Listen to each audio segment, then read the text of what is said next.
Well, we got up that morning and we got a phone call from my other son, and he had spent the night at Ethan's house, and he called me and said, "Have you guys seen Ethan?"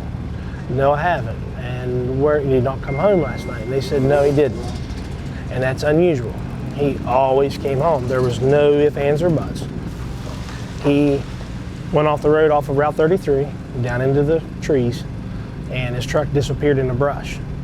No one found his truck until approximately 8 or 8:30 the next morning. It's almost an exact replica of Ethan on his bike. A 450 rod holding the bike up, which is fitting, absolutely perfect. A gentleman that I ran into on Facebook, I seen some of his work, I seen some of the progress he was making on other things, and I had to do something. I felt like I had to have something.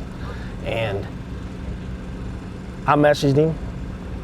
He took on the job, and approximately 3 months later, I'm almost dead replica.